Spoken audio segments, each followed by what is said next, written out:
belief that it's going to modify introvert, extrovert. It's going to modify and evolve over the years to your early 20s. Okay, but that core personality is set. Okay, what they need to do in order to force you to disassociate from reality is they need to use extreme brutal trauma, physical and psychological trauma, to the point that the brain instinctively begins to protect itself from that extreme trauma by fragmenting, by the core personality fragmenting into multiple personalities. That's how they create artificially induced multiple personality disorder. But that's not always necessary, depending upon which program you've been placed in. So if you're not being tortured when others are, it doesn't mean that they like you and they're taking it easy on you. It means that you're in a different program. You're probably not a monarch victim, okay? You're probably, they have all kinds of programs. They have maker programming, which is suicide programming. They have what is it called? CAT program. I can't remember the name of it. Where they turn lust, a person's lust into, they just give them an insatiable appetite for sex and lust. And then they use it as a weapon. Sex kidding? Is that the sex kidding program? Well, I can't remember. No, but it is. I can't remember the name of it. Okay, but the point is, to answer your question is this. Okay, that's a long answer. I could keep going. The short answer is this: mind control can be achieved at lower intensity, so it's not necessary to torture you. And you're only going to notice that you are the victim of mind control when it's at higher intensities. And when I say higher intensities, I mean torture. Okay, Kimber, has your question been answered?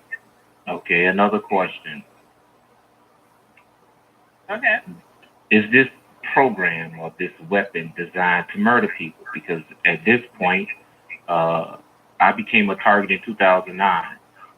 I began to notice the different oddities around my home and the people that I cared about, almost as if they were being programmed to emotionally break down or fall apart with each other or play one another against each other. And like Jay was asking earlier, is this particular device being used non-effective on Christians more so than those that profess not to have an actual relationship in Christ? That was his actual question. Do this device affect believers less in the ability to control them than those who don't have an active relationship with the Holy Spirit? And back on topic to what I was saying, around about 2010 is when I got the physical trauma. They induced a physical trauma on me. It didn't really work. It just made me more bold and aggressive in the things of God and humanity because I'm not used to violence.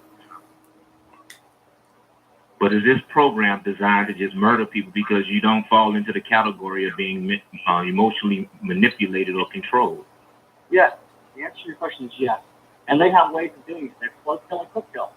Okay, float kill technology. They have one of the weapon systems that they have is Satan, meaning silent assassination to amplified neurons. Okay, they cause you to have a heart attack. They cause you to have congestive heart failure. They cause you to have it's a weapon system. Remember I told you, this is a weapon system. Okay, it's basically primarily, it's premised upon neural warfare. But they have methods that they use for training, research, and development. They do use people to create heart attacks or to create strokes. And the point at which the user, the mind control victim, suffers a heart attack, congestive heart failure, stroke, etc. That is an important metric in their technology. So they determine how best to kill people slowly with as much plausible deniability as possible. Now, with mind control, generally it's designed to kill you by using your own mind to kill yourself. I mentioned one of the ways, called a mega programming, suicide programming. Okay, but there are other ways to do it. Okay, they amplify whatever destructive habits you have, and they amplify those destructive habits, turning them into a weapon to be used against you. So if you smoke, they make you smoke more. If you eat, they make you eat more. If you drink, they make you drink more. If you have an anger problem, they'll make you more angry, cause you to burn with a white hot rage. You just mad enough to kill somebody. Okay, whatever bad habits that you have, they amplify those with this technology. Okay, and then they use that as a weapon against you. So this slow kill and quick kill. All right, so it depends on what program you place into. The answer to your question is yes, and that's how they do it. Okay, Kimber, I'm going to put you on hold. Thank you. Are you there? Yes, Okay, I'm gonna put you on hold. Thank you. you're welcome. And to answer Kimbrick and Jay's question about whether or not this program is less effective on Christians, my answer would be yes. I do believe, because our faith sustains us, that it is not as effective, because we know how to go to God in prayer, and we believe and we have faith. So I personally believe that this program is not as effective on Christians. If you're demon possessed, and a man of God can get to you fast enough, they can exercise that demon out of you. But there's a scientist who said that there's once the technology gets in your body, there's no exercise to get out of you. Okay, but I understand that remote neural manipulation is designed to fool you with regard to the doctrine. The people who have very little understanding of the doctrines of their faith and their religion, and who have no understanding of biocommunications warfare, this type of communication technology, synthetic telepathy, voice of God, etc. They're more easily manipulated. People who are doctrinally sound, born-again Christians who know the Bible and understand, then it's more difficult to turn a good person into a bad person with technology. But can they use it to destroy your faith? Some cases yes, some cases no. It depends on. They do target the frontal cortex of your brain with streams of energy at higher frequencies in order to try to subdue your faith. Okay, but again, they may have the total opposite in you. They may be trying to radicalize your faith, but they will do it by targeting the frontal cortex region of your brain with streams of electromagnetic energy. Okay, to subdue or radicalize your faith. But people who are born again who understand that just like Jesus said, do not be deceived. People who are born again and have a good understanding of the doctrines of their faith, it becomes more difficult for the technology to turn a good person into a bad person than it is for them to turn a bad person into an evil person. Okay, thank you for that. For those of you just joining us, we're talking to Brian Chu, and Brian Chu is letting us know how these conscious computers, or some people may call them supercomputers, interact and how they work into our targeting experience. Let's talk about how they interact. Let's talk about the difference between remote neural monitoring and remote neural manipulation, because the two are not the same. Okay, so obviously, when they're monitoring you and they're capturing memories, etc., in the silent monitoring period, then at that point when they move from remote neural monitoring to remote neural manipulation, when people become confused. Isn't that crazy? Okay, everything again is based on patterns. I told you, it's all based on patterns. So it's based on their ability to interpret your thoughts as you're thinking them. Okay, and that's called thought composition. As you're preparing to act. So it may be some type of religious thing. Okay, they want you to pray, or they want you to become a suicide bomber, or whatever. Okay, so what they'll do is they target you during thought composition, but at the same time they're trying to influence your reference choices. Remember, I told you choice, reference, pattern. Those are called reference choices. Active memory is based on reference choices, the formulation of reference choices. So while they're doing, they got to predict that. They got to predict what you're going to do during thought composition, and if you don't do it, their technology fails. So what they're doing is they're mapping patterns. And they're using impulses and identifiers to map those patterns. Remember, it's all about being able to determine, for example, your habits. When I talk about habits, I'm talking about composition habits to predict how you think or act. And then they need you to, during thought composition, just before you prepare to act. So if they want you to engage in some type of religious crusade or whatever, then that's how they do it. This world they target you during thought composition. They're using identifiers. They're using patterns as identifiers. Okay? And I often say impulse injection. Really, I should say impulse sequences, because you're dealing with multiple artificial injections, not just one.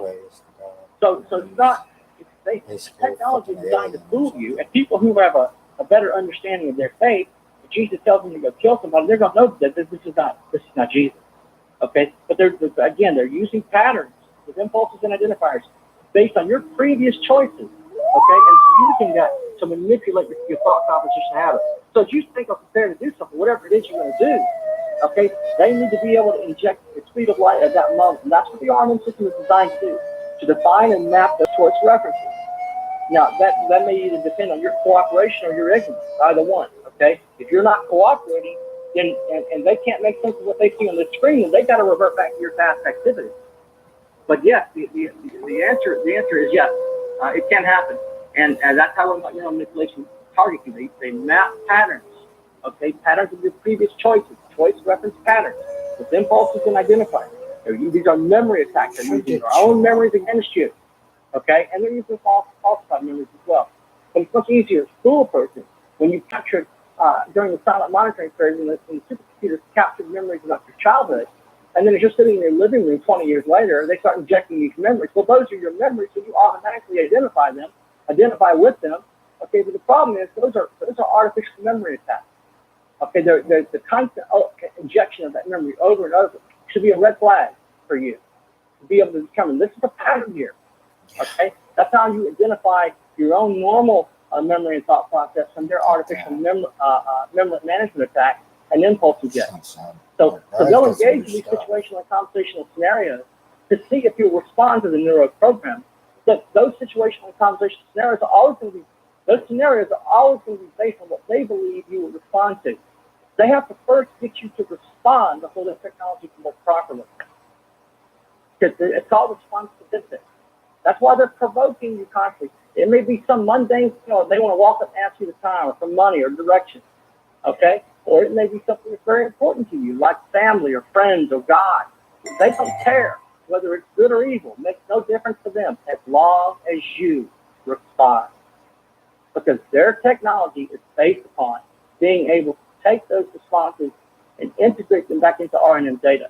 And they can't do that if they can't make sense of single coherent patterns which they see on their screen.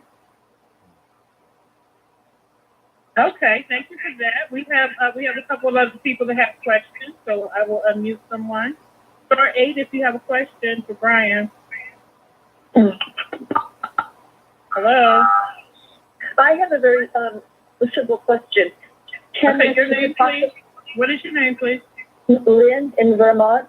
Is it possible to get this technology, to get this black ops shut down? People always ask me this question. They think I'm negative. I'm not negative. I'm just a realist. Okay. Under the present scenario, no. For any government to admit to this level of assassination or torture would cause that government to fall overnight. Okay. So they're not going to. They're not going to let this come out. They're killing whoever tries to expose it. If they can't discover it, they'll kill them. One of the two. There are good people in the government who are trying to stop this. So are you lumping them in with people that they're going to kill? Listen, in the CIA, I can't tell you about the CIA as much as I can about the Department of Defense. I didn't work for the CIA. I was only a low-level contractor with DOD. Okay, but there is a level of fear. Okay, and it is real, and they know what will happen to them and what will happen to their family if they expose this. Listen, this has been going on since the 1970s. Did anybody ever go to jail over MK Ultra? No. Was anybody ever compensated over MK Ultra? Thousands of people involved, tens of thousands of victims. Was one person ever compensated? No. Some scientist jumped out of a window, but it wasn't based on mind control that his family was compensated. Yeah, nobody ever was brought to justice because of this. And that was MK Ultra, and that was, 40 years ago? So under the present scenario, the answer is no. It would take a whistleblower, a credible whistleblower with hard data to be able to prove this, and they would kill him. The courts do not have the expertise, okay, to be able to understand this technology. First of all, in order to stop it, you have to educate the public. Okay? I'm afraid I didn't make myself clear. Is it possible for the good people in the government to shut this down? No. I just told you no. Not under the present scenario. Okay? Because if they said something, they'd be killed. There's a great deal of fear in the CIA, okay, and other CIA, I'm sure. Okay, but the point is, under the present scenario, it's not going to happen. It's not going to happen. I know people don't want to hear that, and I'm not saying there's no hope. I think there was no hope. And when this lady, the sweet lady on the phone, she said, "Brian, well, Jesus is always hope," and she was right. There's nothing I can say. She was right, but he's the only person that can help you now, Jesus. In the future, 20 years from now, people will believe these atrocities happen. But they'll justify that it happened by saying that we're a better society today.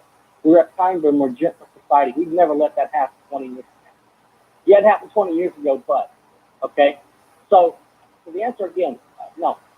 Under the present scenario, it's not going to stop. Okay.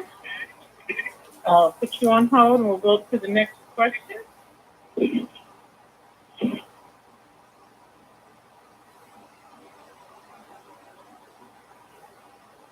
And you know, Brad, I was thinking, imagine all the lawsuits the government would have. Well, there's got all these laws about Yeah. phones, phones and all these other methods of communication. There's very little real hard legislation passed to even deal with these topics. You know, the courts don't have the expertise. The people involved in Congress, they don't have the expertise. They don't even know it's a black ops project. They don't even know.